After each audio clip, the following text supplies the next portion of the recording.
ہم بات کر رہے تھے کہ بانی پی ٹی آئی نے ایک خط لکھا ہے اور اس خط کی بازگشت ہر جگہ سنائی دے رہی ہے کہ شاید کوئی راستہ نکلے گا پی ٹی آئی کے لیے، لیکن وہ خط ابھی تک پہنچا نہیں جہاں پہنچانا چاہ رہے تھے بانی پی ٹی آئی۔ دیکھیے پہلی بات تو یہ ہے کہ اس سے پہلے کہ ہم اس پہ خط پہ تبصرہ کریں، جی میرے خیال سے جو حکمت عملی ہے پی ٹی آئی کی کہ کچھ نہ کچھ نئی درفنتنی چھوڑتے رہیں یا درفنتنیاں چھوڑتے رہیں تاکہ پریس کے اوپر آپ کا تذکرہ ہوتا رہے، ٹی وی سکرین کے اوپر آپ کا بھی جاری رہے۔ اب یہ خط کا آپ ذرا اندازہ فرمائیے، وہ خط جس کے اوپر پچھلے 3 دن سے گفتگو ہو رہی ہے تمام چینل، تمام ٹاک شوز، تمام خبروں میں، وہ ابھی نہ پہنچا ہے ان کے پاس اور نہ ہی کسی نے وہ دیکھا ہے۔ کل جس طریقے سے جس رقت امیز انداز میں جناب گوہر، بیرسٹر گوہر صاحب ہمیں اس کے مندرجات سنا رہے تھے، اور جس طریقے سے وہ پھر دوسرے جو صاحب ہیں بیرسٹر گوہر اور ہمیں یہ بتایا گیا کہ اس میں ان ایشوز پر بات ہوئی ہے، باقاعدہ 6 ایشوز گنوا لیے گئے ہیں۔ بالکل، وہ 6 نکات مطلب کہنے کا یہ ہے کہ یہ کون سی دنیا میں بستے ہیں یہ، لہٰذا ایک ایسی کوشش جو ابھی مارز وجود میں نہیں آئی اس کے اوپر اسی طرح کا ریاکشن آنا تھا جو کہ سیکورٹی ذرائع کی طرف، سیکورٹی ذرائع کیا بلکہ صاف کہنا چاہیے جو فوجی قیادت کی طرف سے آیا ہے، انہوں نے اتنا ریڈیکیول کیا ہے اس کو کہ نہ ہی تو یہ خط کی درفنتنی چھوڑنے والوں کو یہ احساس تھا کہ اس سے بانی پی ٹی آئی کی کافی، یعنی بےزتی تو بہت برا لفظ ہے، میں نہیں استعمال کرنا چاہتا، لیکن ان کی تضحیق کا پہلو نکلے گا، لہذا آپ ذرا لہجہ ملاحظہ فرمائیے۔ آرمی چیف کو کوئی خط موصول نہیں ہوا، صرف میڈیا پر خبر سامنے آئی ہے، نمبر 1۔ نمبر 2 وہ کہتے ہیں کہ تحریک انصاف کی ایک اور ناکام کوشش، ناکام ڈرامے کی کوشش، اندازہ کیجیے کیا لفظ استعمال ہو رہے ہیں۔ بانی پی ٹی آئی جو ایک سزا یافتہ مجرم ہے کا خط نہیں ملا، نہ ہی اسے پڑھنے میں دلچسپی، یعنی آپ اندازہ کریں انہوں نے اٹھا کے اس خط والے موو کا حشر کیا کیا ہے۔ تو بخاری صاحب آپ کے خیال میں خط لکھا ہے؟ کیونکہ بیرسٹر گوہر صاحب بھی یہ بات کر رہے ہیں کہ انہوں نے نہ تو خط پڑھا ہے نہ خط دیکھا ہے۔ وہ یہ فرما رہے ہیں اس کے ساتھ ساتھ کہ جی ہمیں پڑھ کے بانی نے سنایا تھا۔ جی آپ مجھے یہ بتائیے کہ ایسا سیریس خط، یہ تو خط کی بہت سیریس ہے نا کہ آپ انہی اپنے وارثوں کے پاس واپس جا رہے ہیں جن کی آپ نے تیلی تیلی کر دی، جن کی دھجیاں بکھیر دی آپ نے، کبھی غدار کہہ کے، کبھی میر جعفر کہہ کے، کبھی میر صادق کہہ کے، کبھی سازشی کہہ کے، آپ کے سامنے سب کچھ، ان کے پاس آپ واپس جا رہے ہیں، بیک ٹریک کر رہے ہیں، اپنا تھوکا چاٹ رہے ہیں، یہ سب کچھ اصطلاحیں تو استعمال ہوں گی نا، ٹھیک ہے جی۔ دوسری بات یہ ہے کہ اس کے اوپر جو تبصرے ہمارے پاس آئے اس خط کے اوپر، رانا ثناء اللہ صاحب کہتے ہیں کہ جی عمران کے خط کا مطلب فوج اور عوام کے درمیان فرق ڈالنا ہے۔ یہ خط جیل سے لکھے جا رہے ہیں، یہ آتے کہاں سے ہیں؟ کیونکہ جیل میں تو وہ کہتے ہیں نا جی وہ تو آئسولیشن میں ہیں، وہ تو نہ کوئی اخبار ملتا ہے، نہ ٹی وی ہے، نہ کچھ ہے، نہ قلم ہے، نہ کاغذ ہے، یہی پکچر آتی ہے نا باہر آپ کو۔ ویسے جیل سے قیدی خط تو پھر یہ 364 صفحے کا خط کس وقت بیٹھ کے لکھا گیا، کیسے باہر آیا؟ تلاشی ہوتی ہے نا وہاں جاتے ہوئے، تو آپ کوئی چیز ساتھ لے کے نہیں جا سکتے، تو انہوں نے اس کے اوپر بھی سوال اٹھا دیے ہیں۔ دوسری بات یہ ہے کہ عرفان صدیقی صاحب نے ذرا تھوڑا سا اس کو لائٹر اس میں کہ غالباً شعر انہوں نے پڑھ دیا، خط لکھیں گے گرچہ مطلب کچھ نہ ہو، ہم تو عاشق ہیں تمہارے نام کے، جس کا بھی یہ شعر ہے، حسب حال ہے۔ انہوں نے کہا کہ وہی جو بندہ جس کے بارے میں آپ نے اتنی کمپین چلائی، جس کا تقرر روکنے کے لیے آپ نے لانگ مارچ کیا، آپ اسی کے پاس اب جا رہے ہیں فریاد لے کے ہماری بھی سن لیں، یہ تاثر تو بخاری صاحب ایک چیز سمجھ سے بالاتر ہے کہ بانی پی ٹی آئی جو کہ اتنی تنقید بھی کرتے رہے اداروں پر، اور عاصم منیر صاحب پہ بھی کافی زیادہ تنقید انہوں نے کی، تو بخاری صاحب کیا پھر بانی پی ٹی آئی نے کیا ذہن میں کیا آیا کہ آپ نے لیٹر لکھ دیا، اور کیا امید آپ کی اسٹیبلشمنٹ کی طرف تھی؟ کیونکہ اسٹیبلشمنٹ کئی بار کہہ چکے کہ ہم انٹرسٹڈ نہیں ہیں بات کرنے میں۔ عرفان صدیقی کا ایک اور جملہ جو ہے جو ضروری ہے کہ وہ کہتے ہیں کہ جب اس قسم کی خط نویسی کی ضرورت پڑتی ہے تو اس کا مطلب یہ ہوتا ہے کہ آپ کی مایوسی اپنی انتہا کو پہنچ چکی ہے، یعنی ان کے نزدیک یہ انتہائی ڈپریشن کی کیفیت ہوتی ہے جب آپ اس طرح کے خط لکھ کے التجائیں کرتے ہیں۔ This is what he is saying، ٹھیک ہے جی۔ اچھا جی، دوسری طرف بانی صاحب جو ہیں وہ بانی کہہ رہا ہوں بیرسٹر گوہر صاحب، وہ کہہ رہے ہیں جی مجھے تو بانی پی ٹی آئی نے کہا انہوں نے آرمی چیف کو خط لکھا ہے، میں نے اب تک خط پڑھا نہیں ہے، مندرجات بانی پی ٹی آئی نے ہمیں پڑھ کر سنائے۔ یار یہ مجھے سمجھ میں نہیں آتی، مجھے تو آنیسٹلی بعض اوقات یہی سمجھ نہیں آتا کہ how should I react to it. ٹھیک ہے جی. بخاری صاحب یہ خط ایک ریکارڈ اور ریفرنس کے لیے لکھا ہے بانی پی ٹی آئی نے. دیکھیے اس میں جو واقعات بیان کیے گئے ہیں یہ سارے وہی ہیں جو پی ٹی آئی کا سوشل میڈیا پچھلے 2 سال سے پروپوگیٹ کر رہا ہے. اس میں جو نئی چیزیں شامل ہوئی ہیں اس میں 26ویں ترمیم ہے جی الیکشن سے متعلق ہے, یا یہ جو پیکا کا قانون ہے یہ ایڈ ہو گئے. باقی تو سارا کچھ وہی ہے جو ہم سنتے آ رہے ہیں, لوگوں کو زبانی حفظ ہوا ہے. بالکل. ایون گورنمنٹ سے جو مذاکرات کر رہے تھے اس میں بھی تقریباً یہی پوائنٹ تھے اور یہی فیکٹر تھے. دوسری بات یہ ہے کہ خط میں بانی پی ٹی آئی فرماتے ہیں کہ فوجی قیادت کو اپنی پالیسیوں پر نظر ثانی کرنی چاہیے, مگر وہ یہ بھول گئے ہیں کہ انہیں 2018 کا الیکشن مینڈیٹ چوری کر کے جتوانے کا تجربہ پہلے کیا جا چکا ہے. اب دوبارہ وہ ان کی خواہش کے اوپر کوئی نظر ثانی کرنے کے لیے تیار نہیں ہے. اس لیے کہ 2 ٹوک الفاظ میں فوجی قیادت نے, فوج کے سپوکس مین نے یہ کہہ دیا ہے we are not interested to talk. بالکل بالکل. یہ تصحیح کروائی ہے بانی پی ٹی آئی کی انہوں نے, یا بانی پی ٹی آئی نے خود اپنی تصحیح کروائی ہے خط لکھ کے. کتنی مرتبہ آپ ذرا گواہی دیجئے, کتنی مرتبہ ہم نے اپنے پروگراموں میں یہ بات زور دے کے کہی ہے کہ فوجی قیادت اب خان صاحب سے نہ رابطہ کرنے کے لیے تیار ہے نہ ان کی بات سننے کے لیے تیار ہے. وہ جو ایک ملاقات ہو گئی تھی پشاور میں, جسے اب خود بیرسٹر گوہر صاحب کہہ رہے ہیں نہیں وہ تو صرف سیکورٹی معاملات پر تھی, ہے نا آپ کے سامنے یہ بات. کتنی اس کی ہائپ کریٹ کی گئی تھی, کیا کہا گیا کہ نئے دروازے اور کھڑکیاں کھل گئی ہیں اور پتہ نہیں کیا کیا, یہ سب کچھ آپ کے سامنے ہے. اچھا بخاری صاحب, جس طرح سے آپ نے عرفان صدیقی صاحب کی بات کی کہ جب آپ کو بعض اوقات لوگ خط یا اس والی آپشن کو تبھی کنسیڈر کرتے ہیں جب آپ کے پاس کوئی اور آپشن نہیں ہوتا, تو ویسے تو خط کو نصف ملاقات بھی کہا جاتا ہے, لیکن اب بانی پی ٹی آئی جو لیٹر لکھا ہے اس کا مطلب تو یہی ہے کہ بانی پی ٹی آئی کے پاس اور کوئی آپشن نہیں ہے. دیکھیے یہ میں اسی لیے تو میں کہہ رہا ہوں بار بار کہ جنہوں نے بھی یہ تصور دیا, جنہوں نے بھی اس خط کا آئیڈیا دیا, جنہوں نے اس خط کے باہر آ کے ذکر کیا, ان سب نے بانی پی ٹی آئی کے خلاف سازش کی ہے. یہ میں آپ کو بالکل ایمانداری سے کہہ رہا ہوں, اس لیے کہ فوج اب اپنی پوزیشن لے چکی ہوئی ہے. ہم نے اب ان سے بات نہیں کرنی. بار بار وہ یہ کہہ رہے ہیں کہ آپ نے سیاسی بات کرنی ہے تو سیاستدانوں سے. بالکل, انہوں نے کہا تو بخاری صاحب سیاستدانوں سے بات کریں گے اب دوبارہ, پھر ایسا کچھ ہو سکتا ہے, موقع بن سکتا ہے. What is the choice, otherwise 4 سال بیٹھ کے انتظار کریں. دیکھیں یہ جو خط کا معاملہ ہے اس کے اوپر امپلائیڈلی آرمی چیف نے آج بھی ریئیکشن کا اظہار کیا ہے. وہ جو انہوں نے کہا تھا نا کہ جی اگر قوم ساتھ نہ ہو تو دہشت گردی سے نپٹا نہیں جا سکتا, انہوں نے زور دے کے کہا ہے آج کی کور کمانڈر میٹنگ میں کہ قوم ہمارے ساتھ ہے, اسی لیے ہم تمام چیلنجز کا سامنا بھی کریں گے اور دہشت گردی کے فتنے کا کلا کما بھی کریں گے.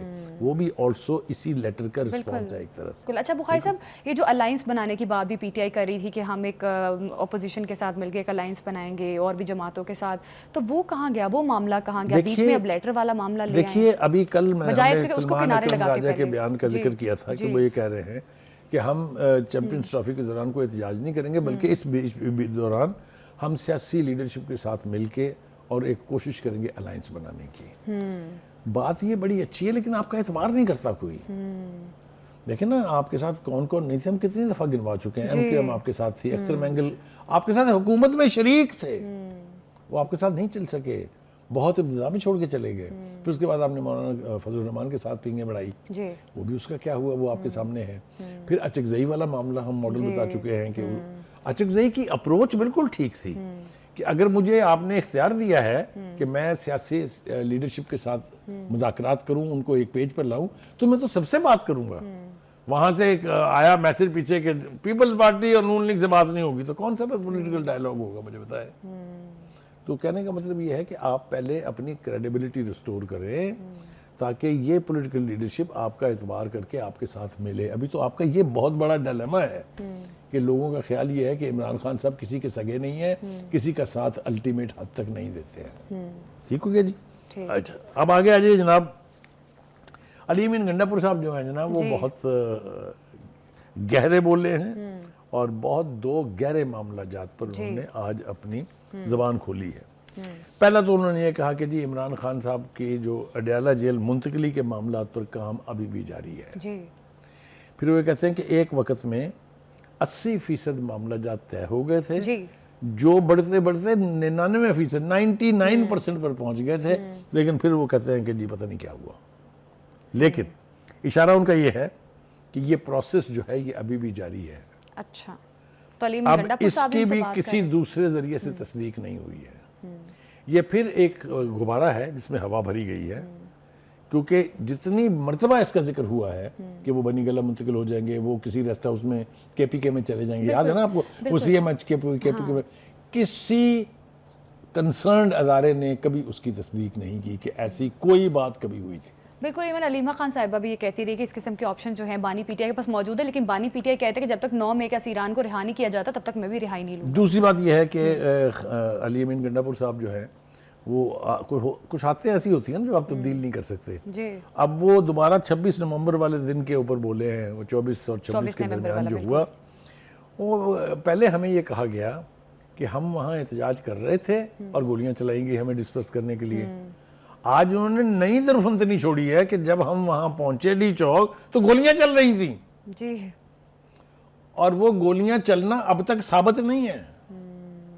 یہ اور علی امین گنڈا پر یہ واحد نہیں ہے، ایسے ایسے شاہکار لوگ ملیں گے آپ کو، کھوسا صاحب بالکل، جو غالباً یعنی ان کے ایک مخالف نے کہا گفتگو کرتے ہوئے ہم سے کہ وہ اب سٹھیا گئے ہیں، لطیف کو وہ 278 لاشیں جو ہیں وہ اب کدھر ہیں نا، جن کی آپ نے کمپنسیشن بھی اناؤنس کر دی تھی، وہ جو 12 لاشوں کا بھی حساب کتاب ہے وہ بھی نہیں دیا ابھی تک آپ اور نے۔ علی امین صاحب تو کہہ رہے ڈی چوک کے قریب پہنچا تو وہاں 3 ورکرز کی لاشیں تھیں، 12 زخمی تھے۔ یہ جھوٹ ہے، statements۔ میں اور آپ مانیٹر کر رہے تھے بالکل، کہ ان کے وہاں پہنچ کر وہاں سے فرار ہونے تک کسی طرف کوئی ایکشن نہیں ہوا۔ بالکل، Is that right or not؟ بالکل، جب آپ اس طرح کے اپنے پریمیسز بنا لیں گے اور پھر اس پر یقین، یہ توقع رکھیں گے کہ لوگ اس کے اوپر یقین بھی کر لیں، تو پھر یہی حال ہوگا جو اس وقت ہو رہا ہے۔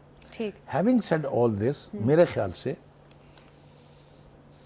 بانی پی ٹی آئی کی بالخصوص اور پی ٹی آئی کی عموماً ملٹری اسٹیبلشمنٹ سے یا اسٹیبلشمنٹ سے یا فوجی قیادت سے کٹی مستقل ہے فی الحال۔ آئی ڈونٹ نو ٹمارو کیا ہونے جا رہا ہے، but as long as this army is led by general Asim Munir, جی، I don't see they will ever enter into a dialogue with Bani PTI or his team for his release or for restoration۔ وہ جب دیکھیں، وہ جب ان سے بات کرنے کی بات کرتے ہیں وہ یہ تھوڑی کہتے ہیں کہ مجھے یہاں سے نکال دیں بس باقی ٹھیک ہے سب، وہ کہتے ہیں نہیں، I want to be the prime minister again، مجھے اسی طریقے سے کندھوں پہ بٹھا کے آپ واپس اسی عہدے کے اوپر چھوڑ کے آئیں، یہ نہیں ہونے جا رہا۔ یہ کر کے انہوں نے دیکھ لیا فوج کی جو گت بنائی ہے انہوں نے، یا جو سازش کی گت بنانے کی، اس کا نہ ماضی میں کوئی مثال ہمیں ملے گی اور نہ آنے والے وقت میں ملے گی۔ میں آپ کو بالکل وثوق سے کہہ رہا ہوں، ایک تو یہ کہ ایک چیز ہوتی ہے جس کو ہمارے معاشرے میں کہتے ہیں موسم خوشی، اس کو تو آپ ایک طرف رکھ دیجئے۔ یہ وہی جماعت ہے نا جو 2013 کے اور 2002 کے الیکشن میں کہیں نہیں تھی، جی، بالکل، ٹھیک ہے، اس کے باوجود کہ پرویز مشرف صاحب نے گود لے لیا تھا ان کو، لیکن پھر بھی پرفارمنس جو تھی وہ آپ، لہٰذا اس کے لیے پھر جو کھلواڑ الیکشن پروسیس کے ساتھ ہوا، جس طریقے سے آر ٹی ایس بٹھایا گیا، جس طریقے سے رزلٹ 3 4 6 5 دن کے بعد اناؤنس کیے گئے، وہ سب کچھ اب دوبارہ کوئی نہیں کرے گا کسی کے لیے بھی نہیں کرے گا، not only for Khan sahab اور پی ٹی آئی۔ میرا نہیں خیال کہ military establishment will ever do any such thing again for anybody, even if somebody lands from the مون۔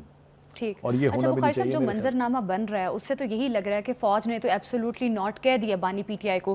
اب یہ خوبصورت بات ہے پی میرے ٹی آئی خیال کے سے، پاس وہ ایبسولوٹلی ناٹ جو انہوں نے واضح طور پہ یہی لگ رہا ہے کہ جو انہوں نے امریکہ کو کہا تھا وہ فوج نے خان صاحب کو کہہ دیا، واجب بابا۔ تو بخاری صاحب اب بانی پی ٹی آئی کے پاس یا پی ٹی آئی کے پاس گورنمنٹ کے ساتھ بات کرنے کے علاوہ کوئی آپشن نہیں، ایون وزیر اعظم صاحب نے کہا بھی تھا 31 جنوری تک آپ رابطہ کر سکتے ہیں، تو اب کوئی آپ کو لگ رہا ہے کہ کوئی ٹیبل سج سکتی ہے؟ کیونکہ جو منظر نامہ بن رہا ہے اس میں تو یہی لگ رہا ہے کہ پی ٹی آئی کے پاس اور کوئی آپشن نہیں ہے سوٹیبل سوائے مذاکرات یا بات کرنے کے۔ میں یہ بات آپ کو بالکل کلیئرٹی کے ساتھ کہہ رہا ہوں کہ ممکن ہو سکتا ہے کہ اسٹیبلشمنٹ بھی اس کا کسی طرح سے حصہ ہو، لیکن خان صاحب اور ان کی پارٹی کو بیٹھنا پڑے گا پولیٹیکل لیڈرشپ کے ساتھ، جو اس وقت الائیڈز کی گورنمنٹ ہے جن میں پیپلز پارٹی اور نون لیگ شامل ہے، ان کے ذریعے ہی کوئی راستہ نکلے تو نکلے۔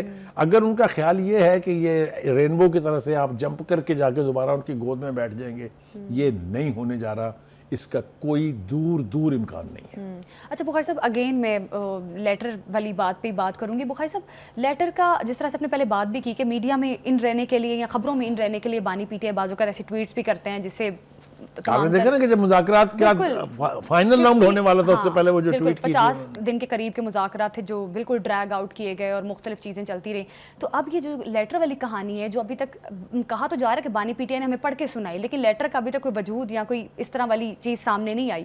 تو آپ کو لگ رہا ہے کہ صرف آپٹکس کے لیے بھی یہ بات ہو سکتی ہے فار انسٹنس کہ شاید میرا خیال ہے اگر یہ آپٹکس کے لیے نہیں بھی تھی تو اب یہ خط نہیں لکھا جانا چاہیے, ہاں اب بہت کیونکہ دیر اگر یہ نہیں لکھا گیا یہ تو اور زیادہ ہزیمت کا سامنا کرنا پڑے گا, اس لیے کہ سیکورٹی اداروں نے اپنی پوزیشن بیان کر دی ہے. بالکل. اور انہوں نے کیا بیان کیا, ان کا ایک مجرم کا کسی قسم کا کوئی خط ہمیں پڑھنے میں دلچسپی نہیں ہے. I don't think if there could be a stronger comment than this. تو بخاری صاحب اب اس جواب کے بعد آپ کو کیا لگ رہا ہے, بانی پی ٹی آئی کا کیا کوئی جواب آ سکتا ہے اس پہ, یا پی ٹی آئی کیا کرے گی؟ ایک تو یہ کہ ہمیں بانی پی ٹی آئی کو اس کے بیانات کی روشنی میں دیکھنا چاہیے. ان کا کہنا یہ نہیں ہے, ان کا ماننا یہ ہے کہ یو ٹرن لینا بڑے لیڈروں کی نشانی ہے. وہ کوئی بھی یو ٹرن لے لیں گے, وہ پھر دوبارہ کمیٹی بنا دیں گے, پھر دوبارہ کمیٹی بیٹھ جائے گی. میرا خیال ہے کہ اب ہو سکتا ہے بخاری صاحب یہ ماحول بن بھی سکتا ہے کہ شاید گورنمنٹ کے پاس دوبارہ جائیں کہ ہم بات کرنا چاہتے ہیں. گورنمنٹ نے اور ایاز صادق صاحب نے جو نیشنل اسمبلی کے اسپیکر ہیں انہوں نے وہ کمیٹیاں ڈیزالو نہیں کی ہیں. پی ٹی آئی نے اس کمیٹی کو اب کوآرڈینیٹنگ کمیٹی بنا دیا ہے سیاستدانوں کے ساتھ بات کرنے کے لیے, لیکن حکومت نے اور نیشنل اسمبلی کے اسپیکر نے ابھی تک ان کمیٹیز کو انٹیکٹ رکھا ہوا ہے. بالکل ان کمیٹیز کو پاسبلٹی کہ یہ ڈائیلاگ ریزیوم ہو جائے. بالکل انٹیکٹ رکھا کمیٹیز کو, تاکہ شاید دوبارہ اگر مذاکرات کی بیٹھک سچتی ہے اور مذاکرات اگر پی ٹی آئی اور گورنمنٹ کے درمیان ہوتے ہیں تو کچھ راستہ نکالا جا سکے.